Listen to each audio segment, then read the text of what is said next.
if you're interested in heading out with the river group to the Pride March. Okay, with all that being said, I now have the pleasure of introducing our speaker for today, Maddie. Let's give Maddie a warm welcome. Thank you. Hello. Okay, we're starting things off a little bit differently today. We're going to be starting things off with a poll, so it's going to require your participation. And youth, I'm counting on you to exercise your right to vote here. This is good practice. Okay, so get ready. I'm going to need you to raise your hands. Today we're going to be voting on which of the following Bible verses is the funniest. So, how this is going to work. I'm going to show you 3 different verses. I'm going to read them out. I'm then, at the end, going to ask you to vote. You'll have an opportunity to raise your hand. I promise this is not a test. There is no right or wrong answer. Okay, with that said, here are the 3 verses. The first one. Go to the ant, you lazy bones. Consider its ways and be wise. This is Proverbs 6. Okay, so that's the first one. The second one. God brought them out of Egypt. He hath, as it were, the strength of a unicorn. Okay? All right. And third one. A certain young man was following him, wearing nothing but a linen cloth. They caught hold of him, but he left the linen cloth and ran off naked. Okay, that's the third one. All right. Now, it's time to vote. So, raise your hand if you think the proverb about considering the ant is the funniest. All right. We got a couple. Okay. Raise your hand if you think the verse about God having the strength of the unicorn is the funniest. Okay, more participation on this one. Youth, I'm counting on you to rock the vote. Okay? And finally, raise your hand if you think the verse where the guy runs off naked is the funniest. Okay, so I think the second one wins, but it was kind of an even split, I think, between the second and the third. Interesting. There's no right or wrong answer. I just find it interesting. Okay, how did that feel? A little weird, right? The Bible is not a book that we generally go to for laughs. It's a sacred book, it's weighty, we're supposed to treat it with reverence and respect, and there's something that's inherently a little bit irreverent about humor. It can feel disrespectful to laugh at the Bible. And aside from that, the verses that I just put up there probably weren't intended to be funny when they were written. So they're funny to us now in our own context, but were they funny to readers back then? Seems a bit unlikely. I think a lot of people who read the Bible want to read it the right way, and it can feel wrong to read it in a way that wasn't intended. Like, we're not supposed to find it funny, we're not supposed to scrutinize it, looking for verses that we can laugh at. So then why do I bring this up? Why are we doing exercises in reading the Bible wrong today? I started with this exercise because today we're continuing with our sermon series on cultivating fruits of the Spirit. It's a sermon series where we're examining questions like, what is spiritual growth and how do we help facilitate it? And we're doing that by examining a different fruit of the Spirit each week. So last week, Allison talked about love, and this week I'm talking about joy. Today's about joy. And I think when we talk about joy, there's a similar weirdness that we encounter. It can feel really weird to be joyful. Why is it often weird to be joyful? For one thing, our lives are structured around what it is that we need to do or accomplish, whether that's work, school, parenting, or caregiving. And when we need to do something, we want to do it well and we want to do it efficiently, and joy can take away from that. Maybe sometimes you dip out of work to get a little treat in the middle of the day, or you put on music while you work and you know it's not focus music, it's dance music, be honest. If you do things like that, you know what I'm talking about. Joy can be a little bit of a distraction from the tasks that we need to accomplish. It slows us down, it shifts our focus. But beyond that, joy can sometimes feel a little bit inappropriate. Has anyone ever laughed at a moment when they really shouldn't have, like a moment involving death or tragedy or something like that? Anybody? Yeah, a few people. Yeah, I have, for sure. And people, when you do that, they're like, are you okay? But what they really mean is stop laughing, now is not the time. Right now is a weird time to be joyful. This presidential administration continues to persecute immigrants and queer people. We're being inundated with court rulings that threaten people's livelihoods. There continues to be violence in the Middle East. And the world in general feels pretty dark and a bit unstable. And it can feel wrong to be joyful in the midst of all of that. There's a bit of guilt. Isn't it disrespectful or inappropriate for me to experience joy when there is so much suffering in the world? And some people say, no, it's fine to be joyful right now. In fact, we must be joyful right now because joy is an act of resistance. It's important that in the hardest times that we are the most joyful because that's how we push back on unjust systems and persecution. And I do believe that, but also whenever I hear that, I think of this headline from the satire site Reductress: joy is an act of resistance, says white woman who engages in no other acts of resistance. It's me, they got me. Joy often feels wrong, and it can even feel unchristian. And I know that sounds silly. How could joy be unchristian? But as we go about our day-to-day lives, it feels Christian to perform our tasks well and efficiently, and joy can feel like a distraction.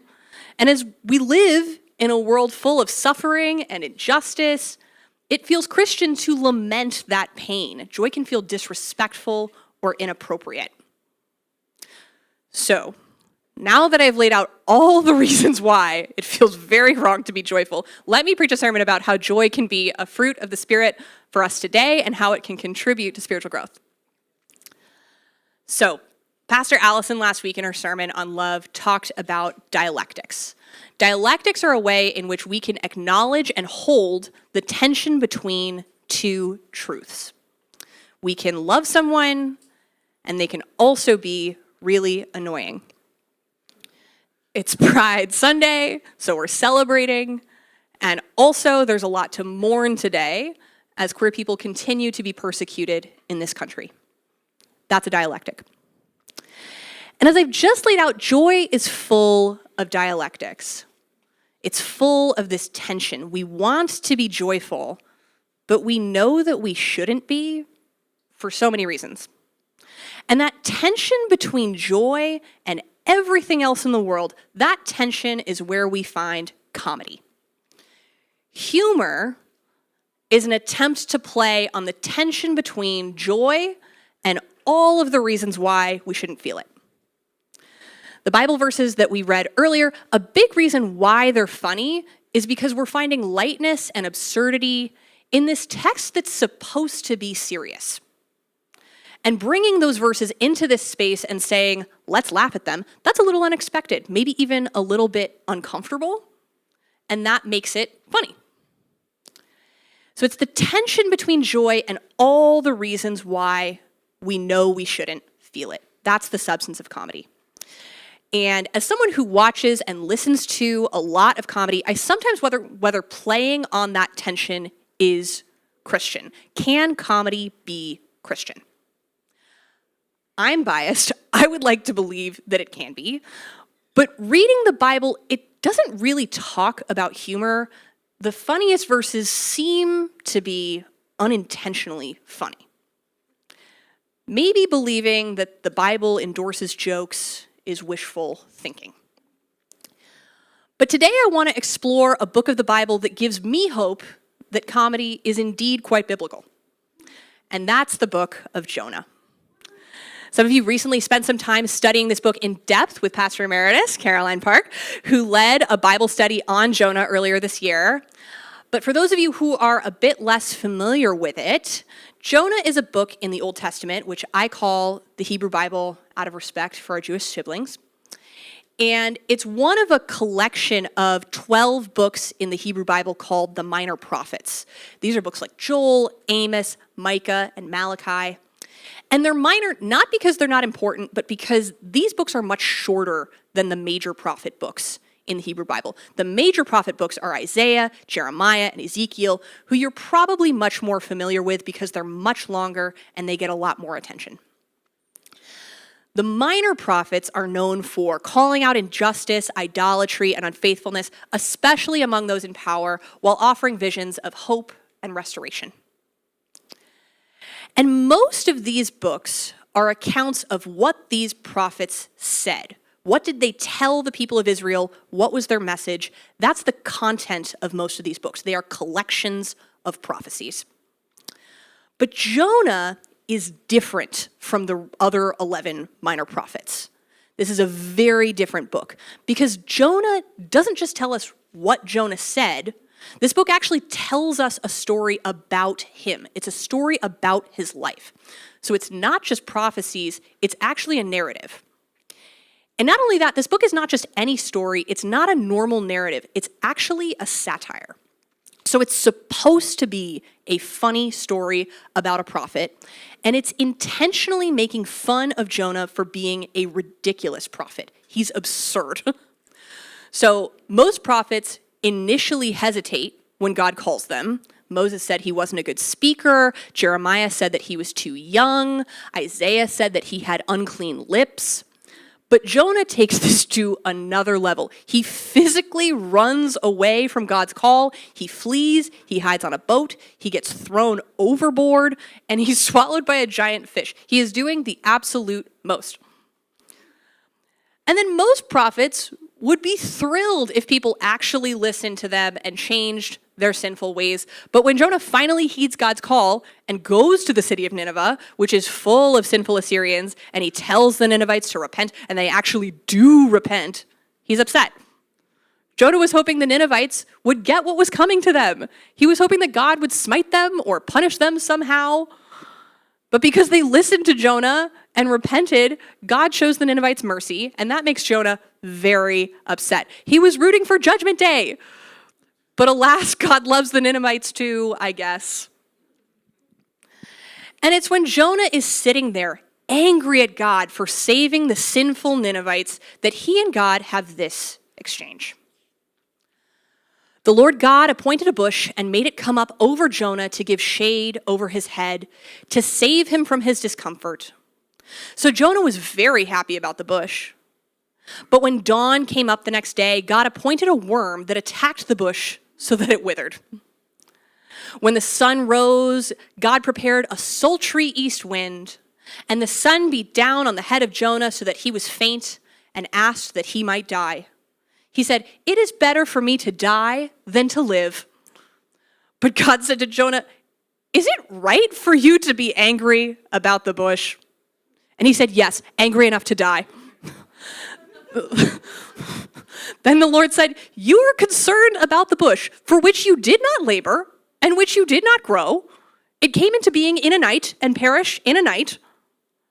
And should I not be concerned about Nineveh, that great city in which there are more than 120,000 persons who do not know their right hand from their left, and also many animals?"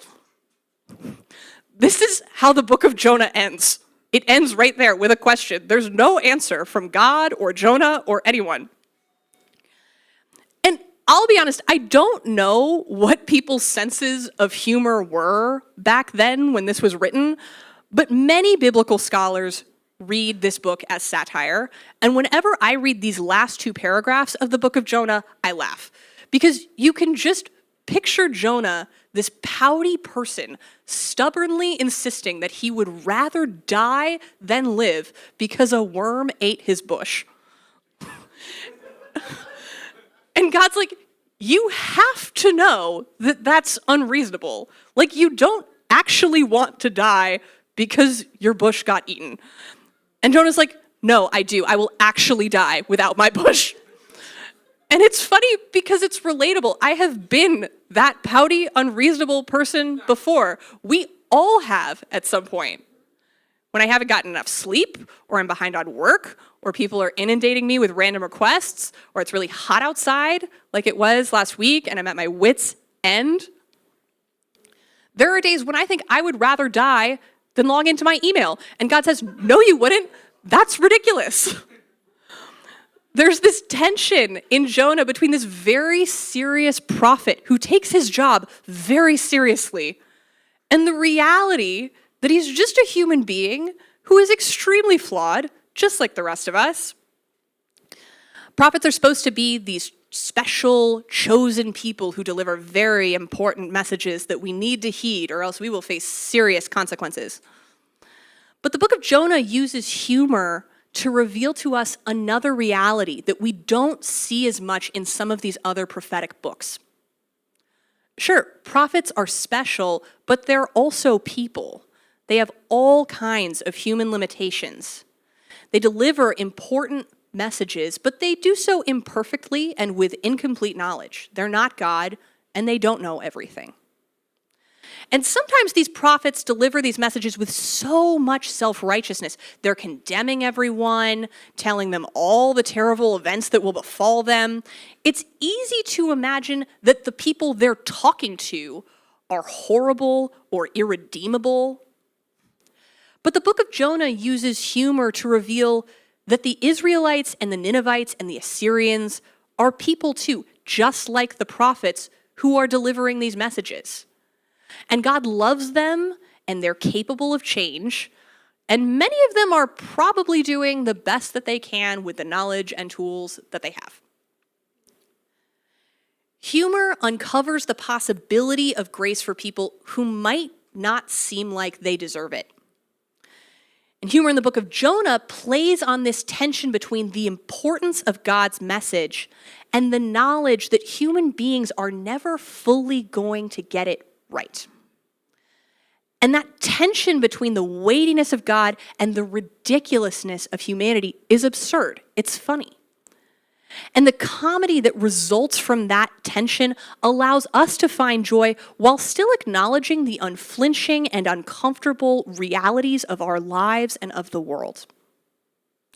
Humor can be a bridge between joy and everything else. It allows us to hold that dialectic faithfully so that we might honor God's love for us as well as God's love for everyone else and for the rest of creation. Sometimes holding things more lightly, more joyfully, even if just for a moment, can reveal to us a different part of God's truth that we hadn't seen before. It's the truth that even the most important things at the end of the day are just things, and no one thing is everything, and none of us have a complete grasp on what God is doing, but most of us are trying our best. That might not sound like the most inspiring or prophetic truth. It doesn't make for good bumper stickers or social media clips, though Shepard and Anna always do me right on the River Instagram. Thank you. Yes, give it up for the River Instagram. But I've seen the way that joyful truth works in the world, and I think it's really powerful, even if it's only part of the story. When I think about joyful truth, I think about a guy named Tommy Berry. He's from Michigan, and his parents own a cherry farm called Berry's Cherries, which always makes me laugh. I don't know if you've ever met someone like this. Have you ever met someone who, when they walk into a room, they're so charismatic and they have such an effortless presence that when they walk in, it actually changes the tenor of the room? Do we know people like that? I've known a few in my life, and I'm endlessly jealous of them. Tommy is one of those people. When he walks into a room or joins a conversation, everything just becomes lighter. A few years ago, Tommy and I were working together in a context that did not feel light at all. We were peers working for the same organization, and we each managed our own team, and those teams that we managed were under a lot of pressure to hit daily quotas. I don't know if anyone here works in a quota job, but it's really intense. And it was really important that our teams hit the assigned daily quotas because our managers told us if we didn't hit the quotas, a lot of people who we were trying to serve would see huge cuts to their healthcare and other vital services. So our teams were working really hard to hit their quotas, often working 12-hour days or more, working weekends. But even after putting in all of those hours, our teams were still behind a lot of the time. They were not hitting quota. And the organization did not respond well to this. It had a really toxic culture that came from the top, unlike anything I had ever seen before, and honestly, unlike anything I have ever seen since our bosses were always yelling at us because their bosses were yelling at them, and they would say all kinds of nasty things. They'd tell us we weren't working hard enough or managing our teams closely enough, or that we clearly didn't understand the stakes of what we were doing. It was intense. And in retrospect, it's easy to look back and say, well, that's ridiculous. But in the moment, it felt very painful. I felt guilty for not being able to work harder than I was working. I would berate myself for every mistake I made. And while I worked hard to shield my team from the messaging that I was getting from my managers, I would occasionally lash out at them in ways that I am not proud of. One day, we were really behind on hitting quota, and I actually blocked all the doors to the office and said, no one leaves until we hit quota. And I actually got Panera delivered for dinner, so no one had an excuse to leave. It was not my finest moment. It was a really rough day. So that night, Tommy and I and a group of our peers met with our managers, and you could tell everyone was just silently preparing to get yelled at. It was tense. We hadn't hit quota. We knew it was coming. You could feel it in the room. But Tommy came into the meeting, and before it even began, he just started telling this story about a pack of dogs that would hang out outside of his office every night. This is like a large group of stray dogs. And I guess every night when he was done with work at like 9:30 or 10 at night, he would have to outrun the dogs to get to his car. So he'd exit the building and he'd start running, and the dogs would see him or smell him or something, and they'd get up and they'd start running after him. So he would have to run as fast as he could to his car, and every time he would just barely make it into the car before the dogs could get him. And we're all sleep deprived and not at our best. And so as Tommy is telling this horrifying story, a couple of us just burst out laughing, because why is there a pack of dogs in the parking lot of Tommy's office? And why does he need to outrun them in the dead of night every night? Like, it's so bad. You should not have to do that to get home from work. What in the world? And pretty soon we were all dying laughing, like, Tommy, call animal control. That is not okay. And by the time the meeting started, the room wasn't tense anymore. We ran around and shared our stats for the day. We were behind on hitting quota. But instead of yelling about it, we were able to have a more settled, grace-filled, solution-oriented conversation. And it was like the story about Tommy and the stray dogs had momentarily punctured this image that we had of ourselves as people who should always know what to do or who should always be in control. For a moment, we saw ourselves as ridiculous, flawed people who were just trying our best. And in that moment, seeing ourselves that way allowed us to show ourselves and each other a little bit of grace. And it made it a lot easier for us to actually problem solve and to figure out how we could support each other in doing better. I look back on that time in my life now, and it's easy for me to see how ridiculous everything was, but in the moment, it was really painful being in that environment and feeling like I was failing all of the time. And I think the passage of time does that. It allows us to get a different perspective on things. Time does that. When I look back on things and see them differently, I'll often wonder, why is it that I couldn't see it this way in the moment? Why did I feel like I needed to take everything so seriously when it was happening? Why can't I find a way to take things less seriously in the moment? Wouldn't that be less painful? Joy is a miracle. It's the gift of being able to hold things lightly in the moment. It's like that miracle of time, but you can hold it in the moment. And it's a fruit of the Spirit because that lightness, even if it's only temporary, gives us the freedom to love more fully. It pierces the illusions that we have of our own power, and in doing so, it gives us the power to see outside of our own narrow view of the world.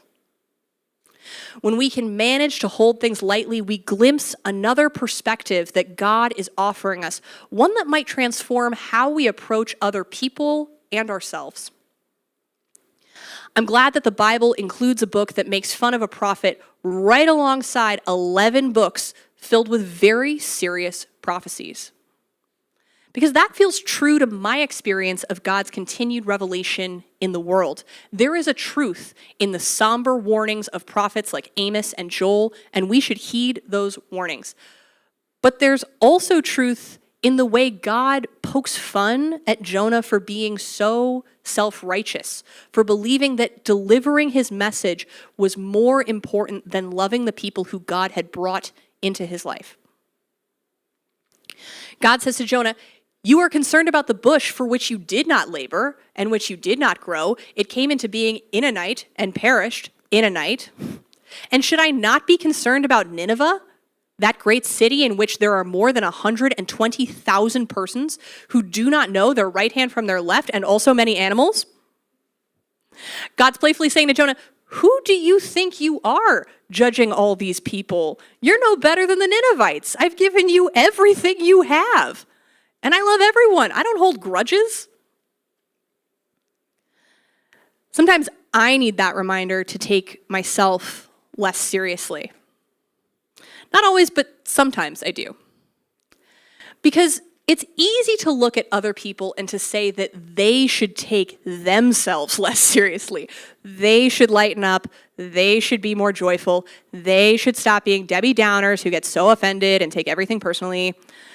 And it's a lot harder to say, I should take myself less seriously. I should try, in certain moments, to embody lightness in ways that honor God, myself, and the people around me. I should approach people with the kind of joy that gives me the freedom to love them well.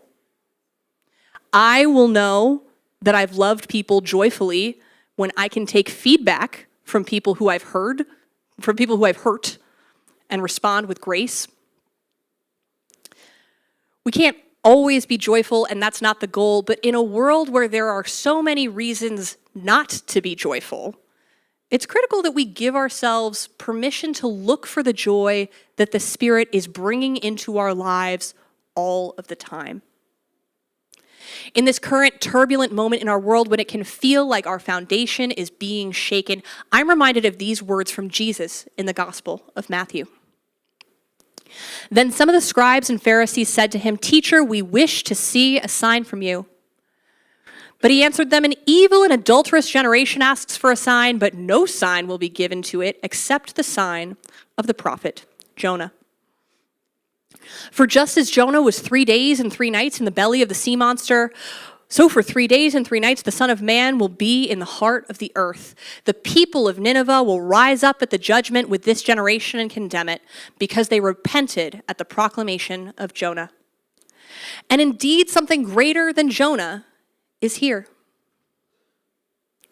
The scribes and the Pharisees wanted a sign, and Jesus said, "No signs for you, except the sign of Jonah. Because just as Jonah spent 3 days in the belly of a fish, Jesus would spend 3 days dead." Jesus comparing himself to Jonah in this passage is so funny to me because Jonah is notoriously the terrible prophet who is famously the butt of the joke of his own book. And it's wild to me that of all the things he could have said here, he chooses to say that the only sign that people will get is the sign of Jonah. Wild. Why would he do that? I doubt the author of Matthew intended for this to be funny, but I'm taking some license. I'm bringing some lightness to this passage. I'm doing what one of my professors would call making queer use of this passage. Happy Pride. I'm choosing to believe that Jesus compared himself to Jonah to signal to us that in the midst of our heavy, dark times, that there's another truth out there too, a joyful truth that we can hold in tension with all the truths that we see around us. It's the truth that while Jesus was dead 3 days and 3 nights, that he rose again, and indeed something greater than Jonah is here. For the love of God is greater than anything we can possibly imagine, and the Spirit is moving among us, inviting us to join in. On this Pride Sunday, that invitation might look like reclaiming our joy in the face of fear, laughing out loud in the face of laws and lies that say that we are less than, showing up in love in full color, even when the world tells us to tone it down. That too is spiritual growth. That too is holy, and that too is fruit. I want to end by inviting you all into a moment of practice. This is something that we're doing as part of this sermon series. We're ending each sermon with some intentional time to reflect on how we can each cultivate fruits of the Spirit in our own lives as we move into the coming week. So this week, I'm going to ask that you find one or two people sitting near you to turn and talk to. If you're uncomfortable with that or would prefer to reflect on your own, you're welcome to do that. But the rest of you, I invite you to be in community with one another and to discuss one or more of the following questions that are aimed to spark inspiration for how you might cultivate joy in your life. The prompts are, have you experienced joy recently? And how has the Spirit brought joy into your life? What joys have you noticed? And what joys do you think have gone unnoticed? Question 2 is, can you think of a person in your life who embodies lightness? How do they do that well? And is there anything you've learned from them or that you would like to learn from them? And finally, is there an area of your life that you'd like to hold more lightly? And what role could God play in helping you to do that? So we're going to give you about 5 minutes. You're now invited to find someone near you and turn and talk to them.